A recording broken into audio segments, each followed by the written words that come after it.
de una sala donde el director del festival, el profesor y director del festival, Carlos Battaglini, va a entrevistar a Marta Jiménez Serrano. Ella es escritora, pueden seguir también su trabajo en diferentes artículos que hace. Carlos va a explicar un poquito más, mucho que tiene. Solo lo que quería recordarles es que todas las actualizaciones del festival están disponibles en la página web y también a través de nuestras redes sociales. Les invito a que nos sigan y a que estén ahí pendientes, porque siempre vamos contando cositas, sobre todo de cara a la apertura de las inscripciones del próximo taller, que es en octubre. Muchas gracias a todos y a todas.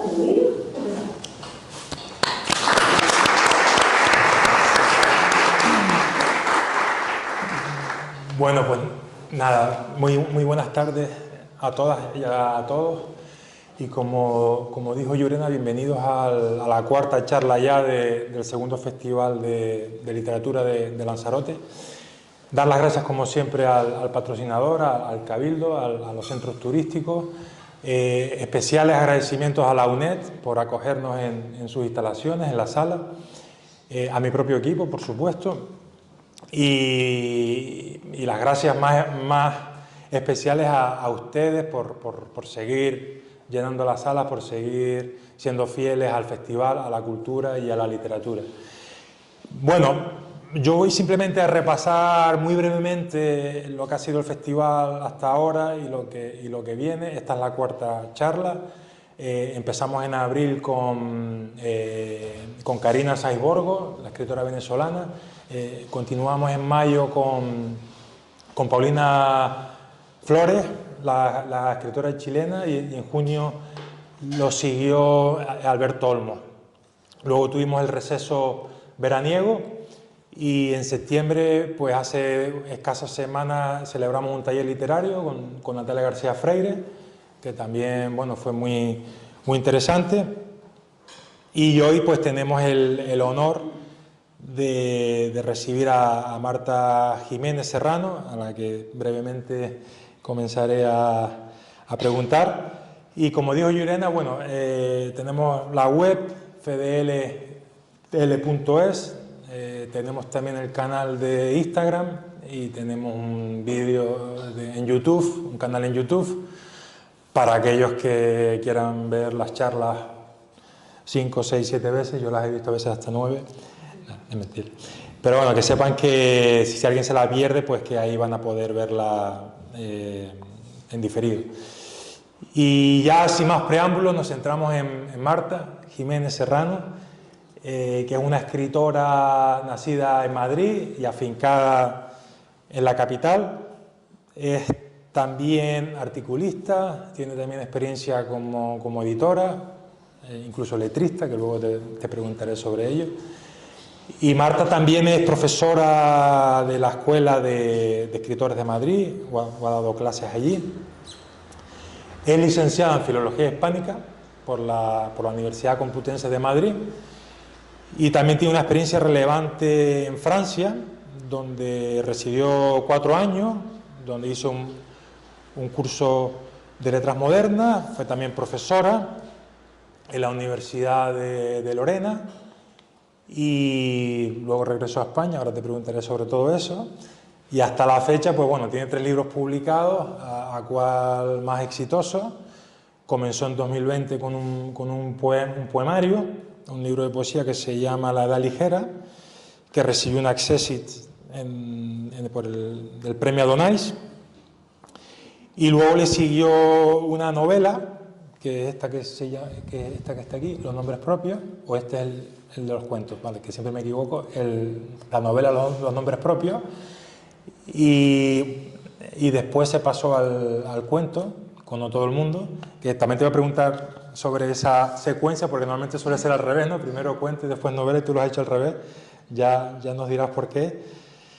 Y bueno, aquí en este festival, por lo menos yo, somos un poco freudianos y solemos preguntar a todos los invitados desde el principio, como te comenté hoy en el coche, desde el nacimiento, desde la adolescencia, y después cómo es tu etapa juvenil y cuando empiezas a tener interés en la literatura. Entonces, lo primero que te quiero decir es, por supuesto, primero darte la bienvenida en nombre del festival y de todos los que estamos aquí. Y en segundo lugar, me gustaría, por favor, preguntarte por tu adolescencia en Madrid, que recreas de alguna manera muy bien en tu novela, es que es esta, los nombres propios. Y nada más, me voy a callar ahí y nos hablas de ti, de tu infancia, hasta la universidad. Y luego ya te voy preguntando de tus libros. Bueno, buenas tardes a todos, muchas gracias por venir, gracias al festival por invitarme. Es un placer estar aquí y además me cuentan que la isla me ha recibido sin viento, lo cual no es frecuente, o sea que ha ido todo muy bien hasta ahora. ¿Qué pregunta tan difícil? Yo la verdad que recuerdo la literatura y la escritura en mi vida desde siempre. Ya era una niña que jugaba a escribir libros y luego los encuadernaba y dibujaba la portada y ponía una editorial falsa y lo recuerdo desde siempre. Me gustaba mucho la poesía porque sonaba muy bien, ¿no? Se parecía un poco a las canciones y para mí era algo muy natural. Si era el cumpleaños de mi madre, le escribía un poema. Si estaba aburrida con mi hermana, pues escribíamos un teatrito y lo representábamos. Entonces, me es casi imposible rastrear cuándo empieza mi interés por la literatura. Diría que en la adolescencia, bueno, claro, poco a poco una se va acercando a una relación más adulta, ¿no? En la adolescencia supongo que empecé a escribir textos. El otro día, en otra charla que di sobre el yo, me di cuenta de que en la adolescencia empecé a escribir textos que estaban relacionados conmigo. Esto también daría para un buen psicoanálisis, pero en la infancia yo nunca era yo en los textos, era siempre... era más divertido ser hadas y brujas y una niña a la que le pasaban cosas, pero que no era yo, ¿no? Y yo creo que en la adolescencia empiezo a escribir cosas que me interpelan más. Pido en un momento dado, como con 13 años, con muchísima insistencia, un ordenador para mí. Pido por favor un portátil y recuerdo que no me lo querían comprar y les dije, mira, no me pongáis internet, pero yo quiero el teclado y quiero el Word, ¿no? Y entonces ya creé unas carpetas en mi ordenador que sigo teniendo hoy, que una se llama Verso, otra Prosa, y ahí iba metiendo todo lo que escribía. Y pues de manera muy natural me matriculé en Filología Hispánica cuando llegó a la universidad. Fue una cosa que ni reflexioné. Recuerdo el momento de rellenar el formulario y decir, ni lo he pensado esto, ¿no? Pero es que no se me ocurría qué otra cosa, sino sí, lengua y literatura, iba a estudiar, ¿no? Sí. Claro. Bueno, después creo que tuviste que elegir dentro de la carrera entre lengua y literatura, ¿no? Y tuviste que... Eso es al acabar, en realidad. Toda la carrera, claro. Sí, toda la carrera de filología fue tanto lengua como literatura y la verdad es que me gustaban mucho las dos. Hay gente que claramente se decanta más por una que por otra y además tuve un profesor de gramática y sintaxis hacia el final de la carrera, Ignacio Bosque, que es el que ha hecho la última gramática en español, que era maravilloso y que me hizo dudar mucho, pero bueno, luego hice un máster en estudios literarios y... Sí, que ya a esa edad tenías claro, pero volviendo a tu infancia, estabas en Madrid todo el rato. Tu infancia transcurrió en Madrid, menos los veranos, me imagino que ibas al... Sí, yo nací en Madrid, mis 4 abuelos estaban en sendos pueblos en Extremadura, entonces bueno, pasaba pues, largos veranos en Extremadura y navidades en Extremadura, pero yo vivía en Madrid. Vale. Bueno, te iba a preguntar más del instituto y eso. ¿Recuerdas alguna anécdota literaria o algún punto de inflexión? ¿Qué dices tú? Esto es lo mío. Bueno, tuve una profesora de lengua y de literatura, Elena Bordons, que fue muy importante. Ella era muy buena profesora, a mí me enseñó mucho, me encantaban sus clases y yo le empecé a pasar lo que escribía. Y para mí su opinión fue muy importante. Escribía también para el periódico del colegio, me empecé a presentar a algún concurso en fin, regional y así, y gané algunos premios muy pequeños, pero bueno, ahí hubo cositas, ¿no?, que creo que fueron importantes para animarme a seguir escribiendo, porque es verdad que tampoco tenía, o sea, tenía amigos a los que les enseñaba lo que escribía, pero tampoco tenía amigos que también escribiesen o que se quisiesen dedicar a eso, y en mi casa pues era una cosa normal, o sea, mis padres me escuchaban pero no se dedican a las letras y no, o sea, creo que fui encontrando como focos, ¿no? Esa profesora de literatura, cuando ganaba algún concurso era como, ah, mira, pues lo he ganado yo, ¿no? Y yo creo que todas esas cosas pues me animaban de un modo u otro. Te iban forjando. Y lecturas, me imagino que también... Claro, bueno, ahí Sí, empiezan sí. todas las Sí, sí. lecturas más adultas, ¿no? Recuerdo leer a Cortázar, recuerdo los cuentos de Cortázar mucho en la adolescencia. Recuerdo empezar 100 años de soledad y no entrarle, y luego ya empezarle unos años más tarde, y entonces ya sí, El guardián entre el centeno, me encantó también en aquella época. Seguía leyendo mucha poesía, Lorca me gustaba mucho, me gustaba ya mucho la poesía clásica, Garcilaso me gustaba mucho.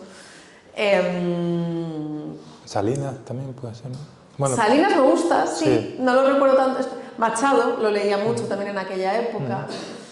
Y de hecho es que yo creo que con la poesía hice ahí una transición muy natural entre la infancia y la adolescencia, porque yo recuerdo leer a Machado en un libro que tengo todavía que venía de regalo con El País, y yo no entendía nada de lo que decía. O sea, yo igual leía eso con 9 años y la España de charanga y pandereta, yo no entendía absolutamente nada de lo que decía, pero me sonaba genial y me dedicaba a buscar las palabras en el diccionario, que era un poco como... Luego me ha pasado de leer poemas en otro idioma y era algo bastante parecido en realidad.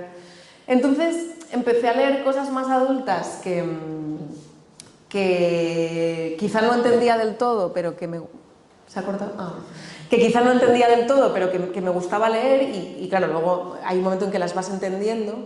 Y luego también pasaba una cosa con la literatura, al menos en mi casa, que es que no estaba tan mediada por mis padres.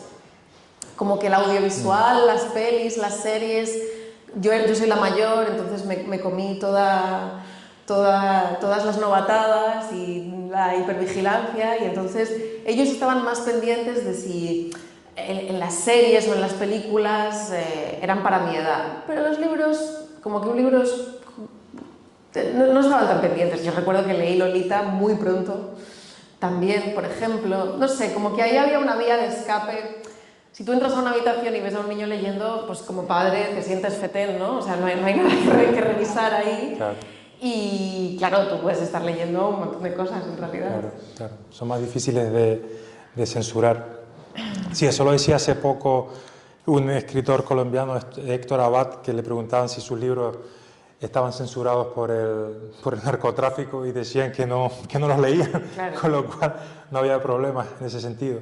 Bueno, me gustaría que nos hablases un poco de la Universidad Complutense y de tus 4 o 5 años estudiando filología, si te gustó la carrera, si viviste algo especial, si ya tenías claro tu vocación, que ibas a ser escritora. O sea, yo mi vocación la tenía súper clara incluso de antes, que iba a ser escritora sí o sí, pues no tenía muy claro cómo hacerlo durante los años de la universidad. A mí la carrera me encantó, tuve profesores estupendos y la carrera me gustó mucho, pero sí que es verdad que fue un poco decepcionante. Yo pensé que iba a encontrar más, pues quizá más compañeros de mi misma situación, más compañeros que quisieran escribir, más compañeros que les encantase la literatura. Y lo cierto es que también encontré a mucha gente de rebote. La carrera se pedía un 5 para entrar y también había mucha gente que no sabía muy bien qué hacer y se metió ahí, lo cual me parece perfecto, pero claro, no era quizá el acompañamiento que yo deseaba. Aún así, bueno, en 5 años de carrera, claro, sí conocía a compañeros y a personas al final, ¿no? A la larga. También yo estaba ya en el plan antiguo, entonces yo iba cambiando todo el rato, tenía optativas, libre configuración, Y bueno, poquito a poco sí fui encontrando también gente interesada y muy buenos profesores. Tuve realmente muy buenos profesores en la Complutense. Sí, bueno, Ignacio Bosque ha dicho antes que nada menos, o sea, que eso va a tener mucha suerte. Leí antes también que hiciste un máster, ¿no? En la universidad, ¿no? O sea, eso me imagino que habrá sido a renglón seguido Sí. ¿qué tal ese máster? ¿Te gustó el máster? Me gustó el máster, yo ya controlaba ahí mucho qué profesores estaban, creo que elegí también bien las asignaturas y bueno, fue una mezcla de especializarme en literatura, en ese momento parecía que había que hacer un máster y también que cuando yo acabé la carrera estábamos en plenísima crisis y creo que también fue postergar un poco un año la decisión de qué hago ahora, ¿no? Porque tampoco encontré... En realidad, el primer año de ese máster ya empecé a trabajar, pero bueno, pues con muchas dificultades. ¿Empezaste a trabajar como editora? No, empecé a trabajar, era autónoma y trabajaba como redactora para un periódico y como en una base de datos también, de literatura. Bueno, me salieron ahí algunos trabajos y entonces en realidad empecé a trabajar pronto, pero bueno, como que era una cosa de ganar dinero y irme de casa lo antes posible, pero no de que los trabajos que tuviera en ese momento fueran a lo que yo me quería dedicar o sintiera yo que me acercaban a lo que yo quería. Sí, clásico dilema de estudiante español, mercado laboral poco atractivo, y es cuando entra Francia en escena, me imagino. Pues así fue, sí, me dieron una beca para irme allí a dar clase en un instituto y en un colegio y me fui y luego, estando ya allí, conseguí trabajo en la universidad y estuve también unos años en la universidad allí dando clase. En Lorena, ¿no? O Lorena, sí, sí. Eso es. Y bueno, en el momento en que ya los contratos que me ofrecían iban ampliándose y hubo un momento que ya era como de, bueno, te quedas de verdad, te quedas mucho tiempo y ahí ya fue cuando me volví. Porque bueno, me lo pasé muy bien, me gustó mucho. Francia además es un país que la relación que tiene con la cultura es envidiable, pero no me quería quedar a vivir allí y además me pesaba bastante. Yo ahí ya estaba escribiendo los nombres propios y en ese sentido me pesaba bastante estar en un país en el que no se hablaba español. Claro. Hacer amigos que no hablaban español y no poder enseñarle a las personas con las que yo convivía habitualmente lo que estaba escribiendo, ¿no? Les mandaba emails a mis amigos en España, pero bueno, me di cuenta de que si lo que quería era publicar una novela en castellano, pues tendría mucho sentido volver a España. Claro, porque eso pasa muchas veces cuando vives en el extranjero, que empiezas a extrañar tu lengua, ¿no? Bueno, perdona que hable un segundo de mí mismo, yo también viví fuera mucho tiempo y recuerdo que apunté en un folio en blanco un montón de palabras que yo ya me las sabía, ¿sabes? Pero que después de 7 años en el extranjero, o sea, me sonaban súper raras. Y al llegar a España digo, bueno, pues claro, esto significa todo esto, pero las había olvidado. Yo no sé si tú a la hora de escribir pasaste por alguna fase de confusión. Claro, no tanto porque Sí. Piensa que yo era profesora de lengua y literatura de español, entonces en realidad yo estaba con eso en gran parte de mi jornada laboral, ¿no? Lo echaba más de menos, digamos, en mi entorno afectivo, en los amigos que hacía, también, claro, no se publica ni se llega al mundo editorial de la noche a la mañana, entonces yo veía que la gente que yo estaba conociendo allí pues eran profesores de la universidad francesa, o sea, era como, es que yo por aquí no voy a llegar a donde quiero llegar, ¿no? Creo que tengo que volver a España e intentar encaminarme por ahí para ver cómo hago para publicar ahí, pero estaba claro que yo no iba a publicar una novela en español en Francia, entonces... Sí, o sea, nunca llegaste a escribir en francés. No. Bueno, escribí muchas cosas en francés por trabajo, pero... Sí. No, yo eso, hay escritores que lo hacen, pero es algo que a mí me sorprende, lo de escribir en una lengua que no es la tuya. Para mí hay una relación ahí íntima y afectiva con el idioma y me costaría mucho escribir algo literario en otro idioma. Se parece un poco a lo que estás contando, Juan José Saer, su experiencia en Francia también, bueno, todo lo que está diciendo me recuerda mucho a él. Lorena es una ciudad en la frontera con Alemania, junto con Alsacia, tiene una historia parecida como a la del País Vasco, ¿no? Algo así, tienen problemas territoriales. No sé si ese aspecto influyó en tu estancia allí o... La verdad es que ahora mismo, no mucho, porque ahora mismo es una ciudad en realidad súper francesa, porque lo que pasa cuando caes de los dos lados de la frontera varias veces es que cuando ya te quedas en uno, se hace mucha política de afrancesamiento, ¿no? Claro. Entonces toda la zona en realidad, bueno, pues hay construcciones en las casas que son un poco alemanas y algo de comida que es un poco alemana en algunos restaurantes, pero en realidad o sea, se habla francés y toda la cultura es francesa y los franceses son muy buenos afrancesando Sí. lugares. Sí. Y no era un lugar que cuando yo viviera allí estuviera especialmente connotado por esa mezcla territorial, digamos. Claro, claro. También estuviste en París con la Con una beca beca, Cité, sí. de Lorena a París. Bueno, París, no sé qué tal. Bueno, fue una experiencia muy distinta porque en París estuve 2 meses y no estuve trabajando, estuve con una beca en una residencia de artistas para escribir precisamente No todo el mundo.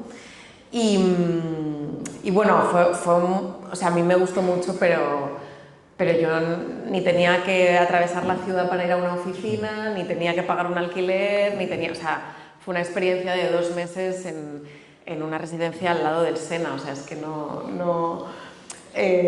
fue muy bonito, a mí la ciudad me encantó, pero no es una experiencia tan realista como la de vivir en un lugar, pagar impuestos, pagar un alquiler y estar allí trabajando. ¿El sitio importa a la hora de escribir? Importa que no te interrumpan, importa que no te llamen 27 veces, importa que no haya mucho jaleo alrededor. Entonces, en ese sentido, residencias que te faciliten un espacio, cuando ya te facilitan la comida es increíble y que de algún modo a mí eso me permite bloquear X tiempo de mi vida, ¿no?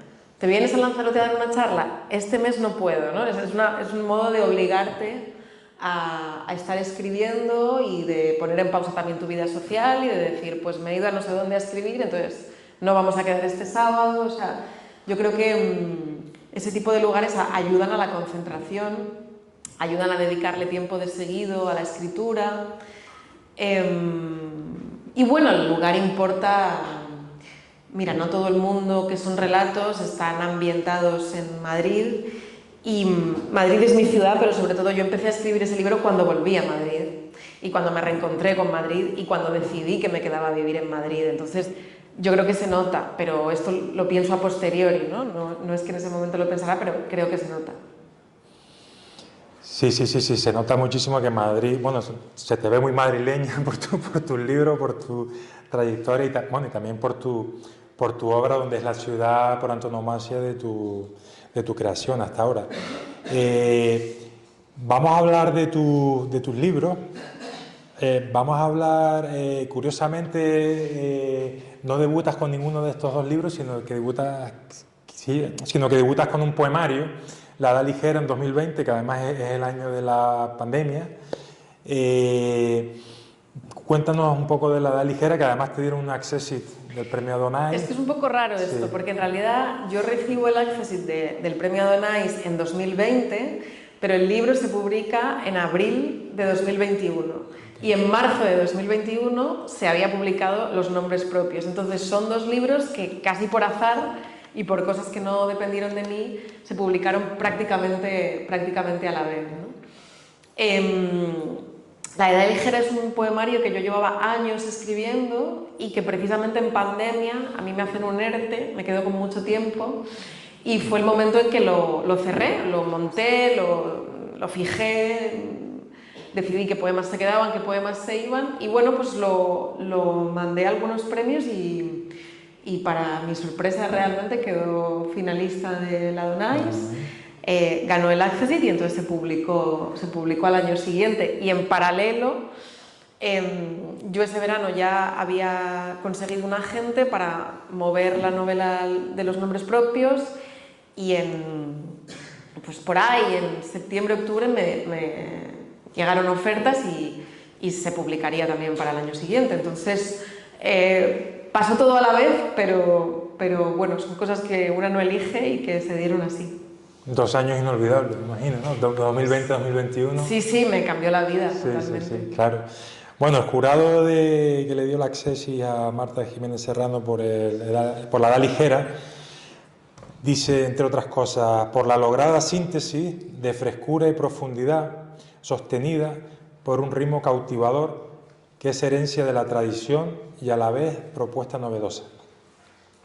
Bueno, ahí queda eso. El jurado también puso en valor pues todos los recursos técnicos literarios que utiliza Marta en ese libro, las literaciones, las paradojas, repeticiones, etc. Bueno, vamos a hablar ahora de la novela, que fue, como tú has dicho, publicada en 2021, Los nombres propios, que a mí cuando estabas hablando de todos esos veranos en Extremadura, me pregunto hasta qué punto influyó en este libro, porque me ha recordado, te lo decía hoy en el coche, este libro a pesar de que te llevo 14 años, pero me ha recordado mucho ese ambiente de la España que empieza a vivir la democracia. Me olía un poco a naranjito el ambiente, las primeras caídas, los primeros amores, los descubrimientos. Este es un libro que está escrito además en segunda persona, que me parece bastante valiente apostar por ese registro. Gracias. Y donde hay una voz, Belaúndia Fu, que ya nos explicarás, que ya lo habrás explicado 10.000 veces, pero te lo vamos a preguntar aquí también. ¿Quién es Belaúndia Fu? Y también que nos hagas, por favor, una especie de resumen de los nombres propios. Bueno, yo creo que el mejor resumen casi lo has hecho. Este es un libro de primeras veces. Acompañamos a la protagonista en su arco de crecimiento y tenemos la primera frustración, el primer amor, el primer desengaño, la primera muerte y claro, por supuesto que esos veranos en el pueblo influyeron un montón. El libro está escrito en segunda persona porque la narradora es Belaúndia Fu, que es la amiga invisible de la protagonista. Y bueno, lo que me interesaba con eso es lo que he intentado que se genere en el libro, es que lo que tenemos con nosotros mismos es un diálogo interior, ¿no? En literatura se ha hablado mucho del monólogo interior, pero lo que tenemos es un diálogo en realidad, nos hablamos de tú y podemos elegir desde dónde nos hablamos, ¿no? Muchas veces ese lugar desde el que nos hablamos viene por una inercia o viene porque nos han enseñado a hablarnos así, pero podemos elegir si nos hablamos desde el juicio, desde la autoexigencia, desde la crítica, desde la compasión o desde la simpatía, ¿no? Entonces, yo creo que es un libro que invita a amigarse un poco con una misma, ¿no? Sí, efectivamente. Bueno, está también la figura fundamental de la abuela, ¿no? Sí. Es imposible no cogerle cariño, ¿no? La abuela está directamente basada en mi abuela materna y en realidad se establece en ese arco de crecimiento, ¿no? La abuela es, por un lado, el referente de esa niña, pero al mismo tiempo es un referente un poco imposible, ¿no? Porque distan tanto sus vidas que a la protagonista le cuesta que el referente de la abuela le responda a cosas. La abuela no ha tenido formación, es una persona que vive en el mundo rural, en ese campo, en ese huerto, ha estado toda la vida casada con un mismo señor, se ha dedicado a tener hijos y a cuidar una familia. Y la hija es una hija ultraformada, urbanita, con ambiciones laborales, que ha tenido varios novios o que los va teniendo a lo largo del libro. Entonces, claro, es muy difícil para esa nieta mirarse en la abuela y decir, bueno, ¿cómo fue tu vida, ¿no? ¿Cómo lo hago yo? Porque ese modo de ser un referente no es directo, ¿no? Va por otro lado. Y todo el libro en realidad está un poco vertebrado en esa relación abuela-nieta de dos personas que se parecen poco pero que se quieren mucho, ¿no? Con tintes autobiográficos, imaginamos. Sí, sí. Extremadura, Madrid, ¿no? De alguna manera. Sí, en realidad en el libro jamás se dice que sea Extremadura, lo que a mí me importaba era hacer esa contraposición del campo y la ciudad, ¿no? Pero la relación con la abuela te diría que es lo más autobiográfico del libro. Sí. Claro, sí. Bueno, pues estos son los nombres propios que está aquí. Muchos ya lo han leído, he recibido muchos WhatsApp de amigos estos días diciéndome que les gustaba mucho. Después ahí llega Fabio que tiene una pregunta para Marta después. Bueno, simplemente añadir que de nombres propios se ha dicho que es luminosa y emocionante y una indagación sobre la identidad y la relación que establecemos con el mundo que nos rodea. Ya hemos hablado de Belaundia Fu. Y bueno, se reflexiona acerca de cómo llegamos a convertirnos en quienes somos, ¿no? Un poco lo que ha ido contando Marta. A mí también me llamó la atención los saltos en el tiempo que tiene el libro, o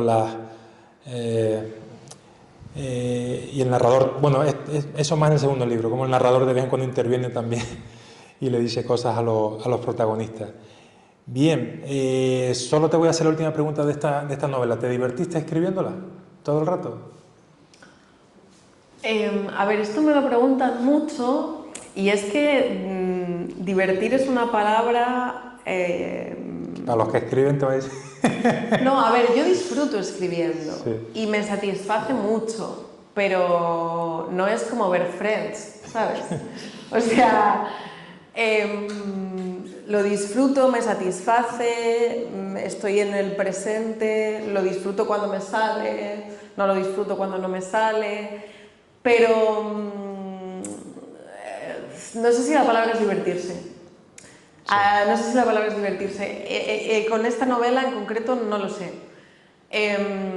Me daba mucho placer hacerlo, me daba mucha satisfacción, pero también me costaba mucho. Entonces,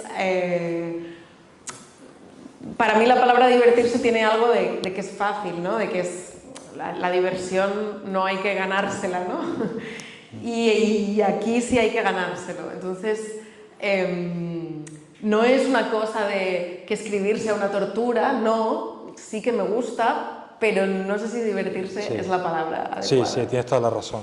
Sí, te entiendo perfectamente. Con No todo el mundo me divertí más.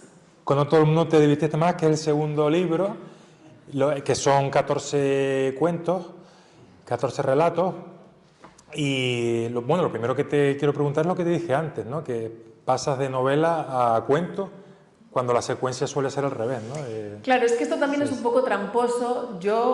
La escritura va por un lado y la publicación por otro, ¿no? Claro. Entonces yo nunca he tenido la sensación de pasar de la novela a los relatos. De hecho, yo en mi vida he terminado antes relatos que una novela.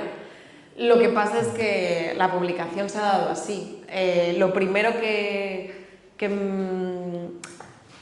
quise publicar así en serio, quitando pues eso, ¿no?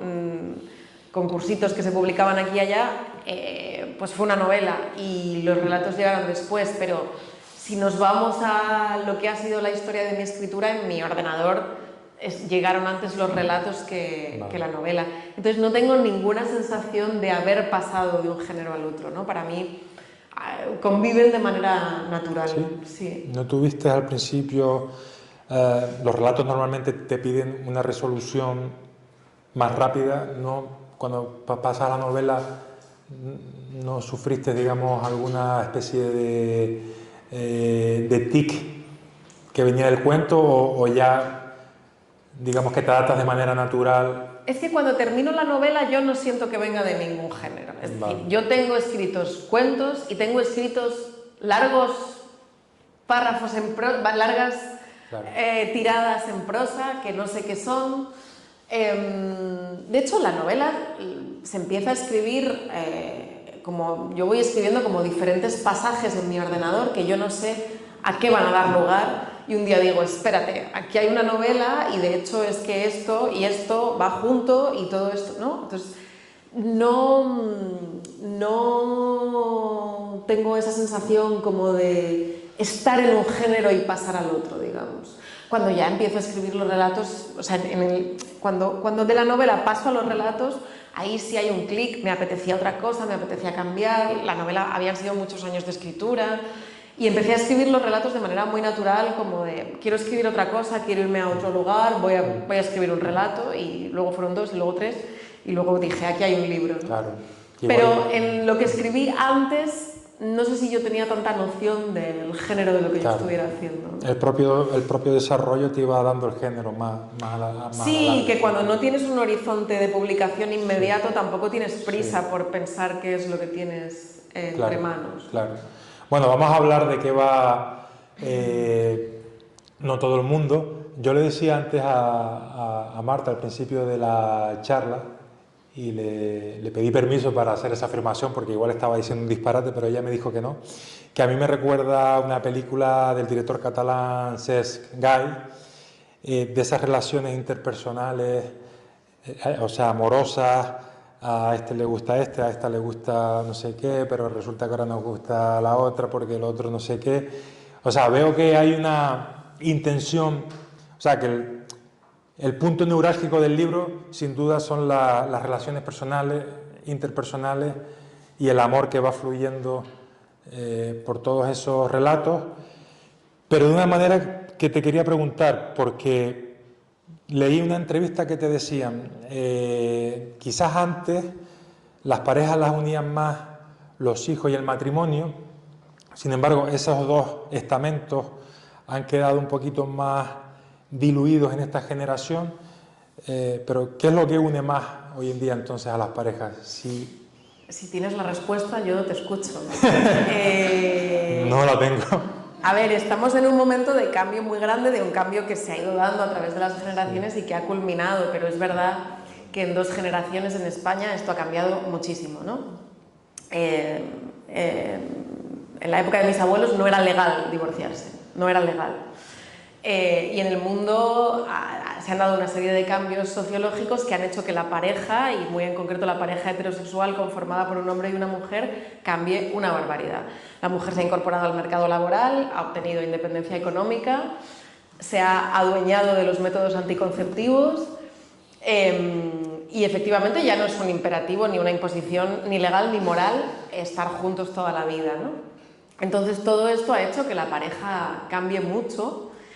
Y creo que ese es el reto en realidad de la pareja de hoy, que cada pareja tiene que pensar por qué queremos estar juntos, qué es lo que a mí me da esta relación, ¿no? Antes había consenso, uno se emparejaba para tener hijos, para formar una familia, tú sales a trabajar, yo crío a los niños y esto está resuelto, no hay nadie, no había que planteárselo, Nochebuena en tu casa, Nochevieja en la mía, fin del tema. Y ahora creo que el reto está en que hay de nuevo, falta de referentes y que cada pareja puede tener sus propios códigos, sus propios pactos, sus propios acuerdos y cada pareja tiene que pensar qué es lo que quiere de esa relación. Y habrá veces que sea hijos y habrá veces que sea yo quiero estar contigo pero no quiero ir en Navidad a tu casa y habrá veces que sea estamos juntos pero no vivimos juntos. Y cada uno se lo tiene que idear un poco ahora y creo que por eso, o sea, creo que esto está muy bien y está muy bien que no haya un modelo impuesto y que cada uno pueda tener la relación íntima y afectiva como la desee, pero al mismo tiempo requiere de responder a muchas preguntas, ¿no? Es más desasosegante porque cada pareja tiene que responder a muchísimas preguntas y a preguntas muy difíciles.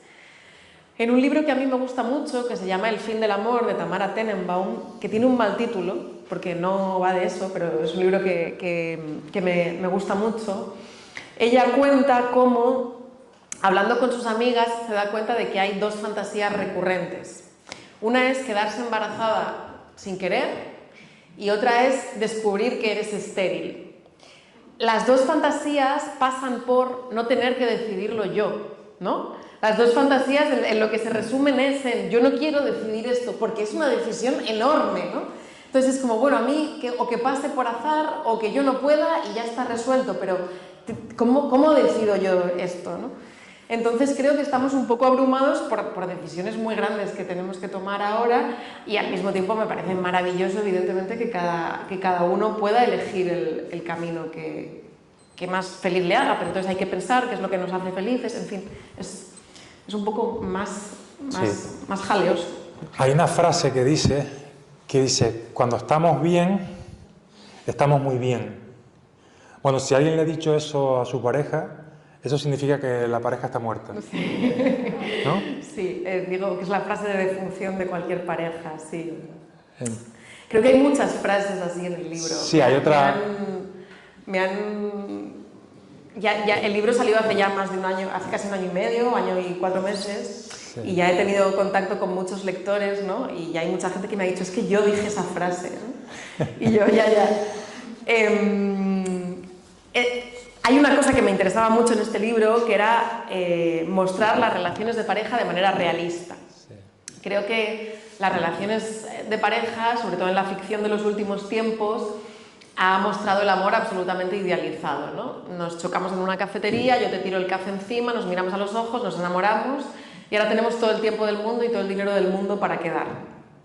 Y a mí me interesaba poner a estas parejas en un lugar con horarios, con sueldos, con familiares de los que encargarse. Entonces esa cosa de cuando estamos bien, o cuando estamos solos, si me escucháis bien, ¿no? O cuando estamos solos estamos bien, que es otra de las posibilidades. Eso por decir la frase. Si quieres lo cojo, ¿eh? Cuando el micro está bien, es que está bien.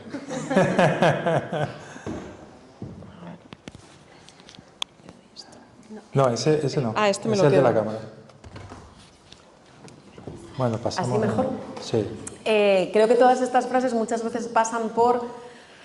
Claro, cuando estamos los dos solos en un sitio estupendo estamos bien, bueno, pues así cualquiera, ¿no? Sí. Pero la cosa es que la pareja también está en la sociedad, también está en un martes del infierno, también está con los amigos. Hay otro relato del libro en el que una pareja que tiene una diferencia de clase social muy grande es tan genial durante la pandemia y cuando vuelve la vida lo dejan, ¿no? Porque claro, durante la pandemia no hay viajes, no hay que presentar a la familia, no hay restaurantes y en esa pausa del mundo pues puede ser, pero a mí justo me interesaba mostrar a la pareja con todas las cosas de la logística diaria, que son cosas que influyen muchísimo en las relaciones amorosas. Claro, totalmente. Bueno, pues este es No todo el mundo, que yo se los recomiendo, les recomiendo los dos, por supuesto. Pero vamos, lo acabé el otro día y la verdad es que me quedé impresionado con la facilidad de Marta para articular los cuentos, los relatos y para tener un ritmo y una tensión muy respetable y que te obliga a seguir leyendo, algo que parece fácil, pero que es muy complicado. Dentro de unos 5 minutos vamos a empezar con preguntas o si alguien quiere aportar algo. Yo te voy a preguntar de otras cosas. Quería que nos hablases, tienes un programa en televisión donde apareces con Berto, ¿no? Con Berto Romero. Tengo un programa, es mucho de... O aparece los martes hablando de literatura, ¿no? Sí. Haciendo recomendaciones, sugerencias. El programa se llama Ovejas Eléctricas. Lo podéis ver en la web de Televisión Española. Y efectivamente lo conduce Berto Romero y a mí me encantó hacerlo. Es un programa sobre literatura, pero no sobre actualidad, ¿no? Ya hay algunos programas, esta Página 2, por ejemplo, que es también un programa estupendo sobre los libros que se publican ahora y las últimas novedades. A mí me escribieron un día de una productora para proponerme una cosa en televisión y yo casi que ni les quería dar el teléfono, pensé que ¿qué me van a proponer? Y cuando me llamaron y me dijeron que era para hablar de Tolstoy en prime time, pues no me lo creía, la verdad. Pero fue verdad, se hizo, yo me lo pasé muy bien haciéndolo y ojalá más temporadas. Creo que quedó chulo y que realmente es un formato distinto, ¿no? El no tener que estar todo el rato hablando de las novedades, poder hablar de literatura y también entender que la literatura es entretenimiento, ¿no? Porque lo es, porque con los libros, no supongo que con la música también, ¿no? De repente he pensado en Mozart, pero ocurre esta cosa de que en cuanto pasa un poco de tiempo, de repente hoy hablamos de Galdós y Galdós nos parece como que está en un altar en el peor de los sentidos, cuando Galdós era un bestseller y escribía novelas de consumo popular, ¿no? Digamos. No digo ya, por no irme al Quijote, que también fue un bestseller y que es un libro con un humor escatológico y con toda una serie de cosas, y hoy parece que lo vemos con una distancia. Entonces a mí romper esa distancia me parece importante y me gustó mucho hacer el programa. Sí, y me parece interesante también que los escritores o escritoras pues aparezcan como representantes de la cultura, porque siempre parece que son los actores o los músicos los que aparecen. Tú vas a un programa de televisión o cualquier historia y siempre hay un actor, una actriz, un músico, pero no hay escritores. Estoy totalmente de acuerdo, de hecho tiene que ver con lo que digo del entretenimiento. Todos entendemos que un concierto o un cine es un plan, y volviendo a mis años en Francia, a mí una cosa que me maravilló es que allí un plan es ir a una presentación de un libro o a una charla cultural. Quedas con una amiga, vas y luego te tomas un vino, ¿no? Y eso es un plan de ocio. Entonces, yo creo que está muy bien llevar la literatura ahí. Pues a ver si sigue la racha y los escritores y escritoras van ocupando las tablas, ¿no? y la tele. Preguntas. Me pongo así súper serio, tío. ¿Cómo se llamaba el programa? El programa se llama Ovejas Eléctricas. Ovejas eléctricas. Vale. Ovejas eléctricas. Bueno, voy a dar 2 minutos más. Después alguien tiene que preguntar. Por ahí hay una. ¿Dónde? Ah, mira.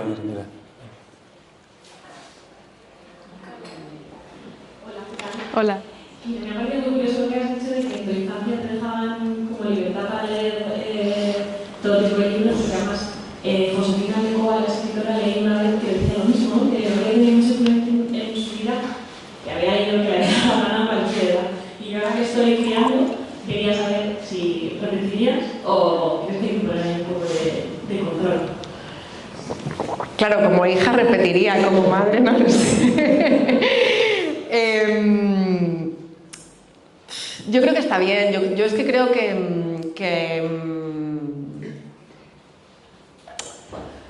estaba pensando si lo visual puede ser más agresivo, ¿no? No lo sé, pero que creo que yo creo que lo importante es darle a los niños buena cultura, la verdad, y que cuando es buena, hombre, igual hay cosas que tienen que estar adaptadas a su edad, pero yo creo que muchas veces pueden entender más cosas de las que pensamos y que también hay cosas inofensivas, ¿no? Da igual si no entiendes a Machado, pero igual te lo aprendes, ¿no? Y yo creo que a todos nos ha pasado ver una peli o leer un libro que en un momento dado no lo hemos entendido y años más tarde sí, pero eso no significa que la primera vez que lo viéramos nos traumatizase para el resto de nuestra vida, ¿no? Simplemente había cosas ahí que no terminábamos de entender. A mí me parece que los libros dan mucha libertad y frente al cine también o a las series, los libros configuran mucho tu relación contigo mismo, porque la lectura de un libro es más íntima. Una película la puedes ver acompañado, la puedes ver en familia y comentarla luego. Un libro lo puedes comentar luego, pero te lo lees tú. Entonces yo creo que en el desarrollo de tu relación contigo mismo, de cómo saber estar solo, de tal, déjale que lea lo que quiera.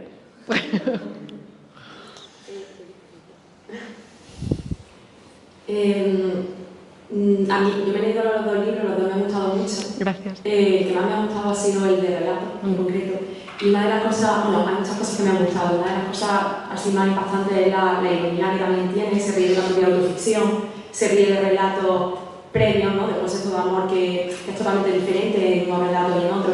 Pero una de las cosas que más me gustaron fue el uso que hace de algunos narradores, que es un narrador omnisciente que aparece en algunos textos, que yo le llamo un poco narrador cotidiano, porque me llamó mucho la atención que decide olvidarse de nombres, decide olvidarse de profesiones, puede ser cualquier nombre, puede ser cualquier profesión, pero sin embargo se acuerda muy bien de detalles íntimos y de emociones y sentimientos, ¿no? Entonces quería preguntarte por qué decidió utilizar ese narrador, que además me parece bastante peculiar. Muchas gracias, qué buena observación. Cambian mucho los narradores en los diferentes relatos, ¿no? Pero yo creo que todos tienen algo de voyeur, ¿no? De estar ahí mirando por la mirilla. hay también algún lector que me ha dicho que este libro es como estar sentado en una terraza y ver a una pareja en la mesa de al lado y empezar a decir, ¿lo están dejando? ¿Están empezando? ¿Se conocen desde hace mucho? ¿Desde hace poco? Entonces creo que mi intención era jugar un poco con eso. Aquí hay mucha gente de la que sabes la trifulca sentimental que tuvieron, pero no sabes a qué se dedicaban, ¿no? Yo creo que en la vida muchas veces son más relevantes detalles que parecen pequeños o que parecen íntimos que otras cosas que en teoría nos están configurando, pero que no... Muchas veces, vamos, te han contado 20 veces un cotilleo y no sabes a qué se dedicaban las personas que te lo estaban contando. Y me gustaba también mucho, yo creo que en todo lo que tiene que ver con las relaciones de pareja, es fundamental la perspectiva, ¿no? Entonces, muchas veces está la perspectiva de uno de los miembros de la pareja, la del otro, pero siempre hay una fuera. Siempre hay amigos que son testigos, familia que es testigo, siempre hay alguien más viendo a esa pareja, ¿no? Y todos hemos sido también los que nos hemos ido de una fiesta y hemos dicho, estos dos, mal, ¿no? Entonces, a mí me interesaba mucho jugar con todas esas perspectivas, también con esa que está fuera. Parece que las historias de amor siempre son desde dentro, ¿no? Como de ir a la intimidad de... Y yo quería también contraponer esa intimidad con ver un poco las cosas desde fuera, que también, por cierto, es lo que permite, creo, la ironía de la que hablas, ¿no? Antes hablaba de los cambios que han tenido lugar en las relaciones de pareja, como que termine una relación ahora no, puede ser muy doloroso y puede ser muy triste, pero no supone el fin de la vida de nadie, ni es un drama total. Pues yo creo que también todos hemos podido, en un momento dado, hablar con ironía de cualquier ruptura que hayamos vivido o de cualquier dolor en ese sentido que hayamos padecido. Y ese espíritu de hoy, pues también lo quería reflejar en el libro. Muy bien. Bueno, vamos con la última. Fabio, no te hagas loco que tenías una duda de los apellidos, de los nombres. Era para hablarlo contigo, ¿no? Pero es que no entendí. Puedes hablar conmigo también, no muerdo. Pregúntale, porque es que no me enteré, tío, de tu duda. Bueno, pasa, sí. Me gustaron mucho los relatos, yo los he estado leyendo esta semana. Se escucha. De Sí. manera quiero pasar, pero para hablarlo nosotros, no para hablarlo. No, a mí lo que no me gustaba de los relatos, en realidad me encantaron y eso, pero era como que no entendía por qué ponían como los nombres y los apellidos como si fueran relatos de latinoamericanos, quiero decirlo algo así. No por mal, sino... No, o sea, no quiero decir que sea algo malo los relatos latinoamericanos. Y dices esto al final, tío. Ya. Parece que voy a decir algo malo, no sé. Y como que se repetían muchas cosas al final a veces, sí. No he entendido lo de los nombres y los apellidos. Sí, porque es como que los personajes dicen los nombres y los apellidos, y yo decía, ¿por qué? A veces sí, pero a veces no, ¿no? No, pero estoy pensando en el primer relato que se llama Elo y Elo y Marcelo. Elo. Pero no se dicen los apellidos, que yo... No, pero luego, más adelante, como que en algunos insistía mucho en este aspecto. Sí, pero ahora al escucharla... La señora de Filmin, yo creo que se está refiriendo a ella. Sí, bueno, a ver, a mí los nombres de los personajes en general me importan mucho, me los pienso mucho, muchos tienen un porqué. Por ejemplo, en el relato de Filmin, la protagonista es una mujer jubilada y viuda que se llama Dolores Castillo, que también es la abuela Lola y que también es solo Dolores, y en función de quién se dirige a ella, se la llama de una manera o de otra, ¿no? Por ejemplo, hay también otro relato que es un taller de escritura y la gente efectivamente está presentada con nombres y apellidos porque así nos presentamos en una clase, ¿no? Pero luego creo que hay otros, como Qué bien que existe Leonor, que ahí no, pues están solo los nombres de pila. O sea, depende un poco, pero sí que juego mucho. En el primer relato los protagonistas se llaman Marcelo y Eloísa, es decir, Elo y Elo, y hay también ahí un juego, ¿no? En que terminan siendo lo mismo y entonces se separan. Bueno, pienso mucho en los nombres de los personajes. Y lo de la literatura latinoamericana me encanta, me lo tomo como un cumplido. La leo mucho y seguro que se me quedan cosas. De hecho, una cosa que corrigiendo el libro me señalaron mis editores es que utilizaba muy poco en la escritura, en los narradores, el pretérito perfecto compuesto, es decir, el he ido, he comido, he visto, y creo que es de leer literatura hispanoamericana. No tengo otra respuesta porque asturiana no soy, ¿no? Entonces, seguro que ojalá haya un regusto ahí de Cortázar y de Rulfo. Es cierto, ahí los argentinos son sintéticos, dicen siempre vio, Sí. tal, que nunca dicen he visto, ¿verdad? La verdad es que sí.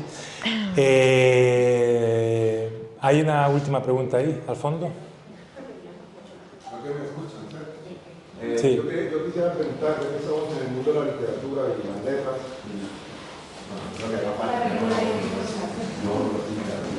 quería preguntar, viendo que la sociedad contemporánea que estamos viviendo, la mayoría de las personas, inclusive solamente en la isla de Lanzarote en particular, no están leyendo libros. Tú le preguntas a una persona, entonces, sobre el último libro que ha leído, ¿cuándo ha sido la última vez que tocó el último libro en su vida?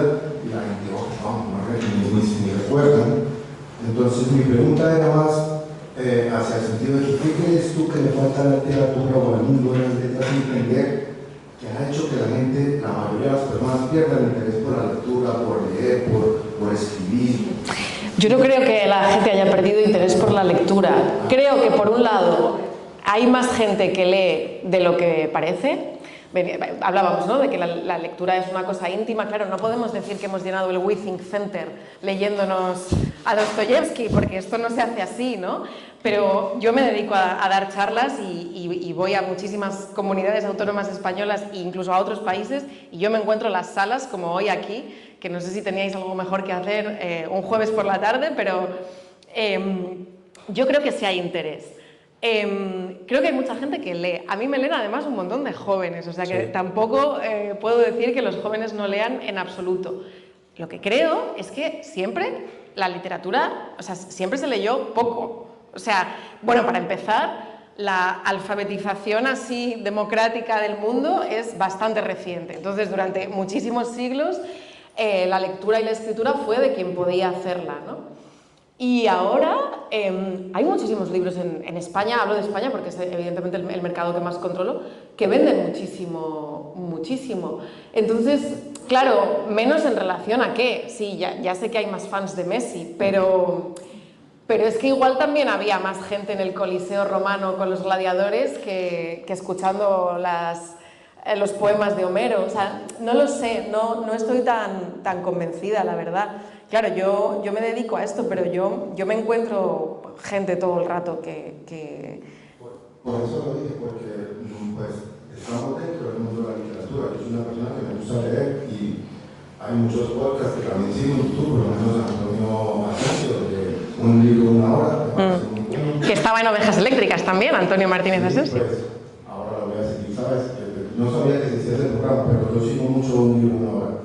Y otro más, pero bueno, esa era mi pregunta porque de mi perspectiva afuera, que yo mantengo en la vida diaria hablando de cosas y eso, y me noto que hay gente que puede ser que sea un círculo social, que es un poco ignorante, pero me he dado cuenta que inclusive en varias partes de sitios sociales, gente que no entiende quién es Pío Baroja, gente que no recuerda quién es por lo menos el universo baroquiano. O sea, eso es verdad. Lo que yo no sé es si eso ha descendido. O sea, no van hacia las raíces de la lengua, por lo menos en España. Por lo que te preguntas por lo menos a alguien sobre Benito Pérez Galdós o sobre Unamuno. Estos que pues para mí son figuras importantes de la teoría que todo el mundo por lo menos el árbol de la ciencia. Sí, yo creo que también la literatura está para usarla como cada uno quiera, la verdad. Quien quiera leer a Unamuno que lo lea. A mí Unamuno me parece un poco chapita, por ejemplo. Pero que creo que el espectro, o sea, tampoco le podemos exigir, ¿no? Es como, pues, no sé, toda la gente que estaba escuchando a Taylor Swift en el We Think Center el otro día, se saben las sinfonías de Beethoven, a lo mejor no, o sea, yo creo que la literatura, lo que hablábamos antes, ¿no? Como cualquier tipo de entretenimiento y de producto cultural, está para que cada uno la use como quiera, y quien se quiera hacer experto está fenomenal, y quien quiera entretenerse, divertirse, acompañarse, leer más una época y menos en otra, yo creo que también está bien. Efectivamente. Bueno, muy buena aportación del compañero. Bueno, llegamos a la hora de charla, es el momento de finalizar, aunque creo que la mayoría nos quedaremos más tiempo. Vamos a pasar con lo que es la el último paso de la liturgia de las charlas del festival, que es que nos firmes el libro de invitados y que por favor nos dediques unas palabritas. Tómate tu tiempo, que no te preocupes. A ustedes dos cositas. La primera, que los emplazamos al 31 de octubre, jueves, con Álvaro Colomer. También va a ser una charla que promete ser de lo más interesante. Aquí también, en la UNED. Y bueno, a Marta decirle que ha sido un auténtico placer tenerla aquí. Creo que hemos dado un repaso dentro de las limitaciones del formato bastante exhaustivo, desde su infancia en Madrid, su paso por el instituto, su elección de filología hispánica para formarse como escritora, su paso por Francia, sus trabajos como redactora y luego ya pues volcada en la literatura, sus 3 libros hasta ahora, que prometen ser muchos más, pues creo que le hemos dado un buen repaso a lo que es Marta Jiménez Serrano, a la que yo simplemente quiero pedirle a ustedes que le dediquemos un fuerte aplauso. Muchísimas gracias. Muchas gracias.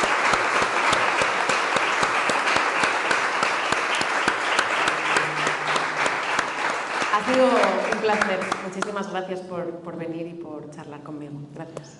Bueno, muchas gracias y viva la literatura. Tenemos que seguir fuerte.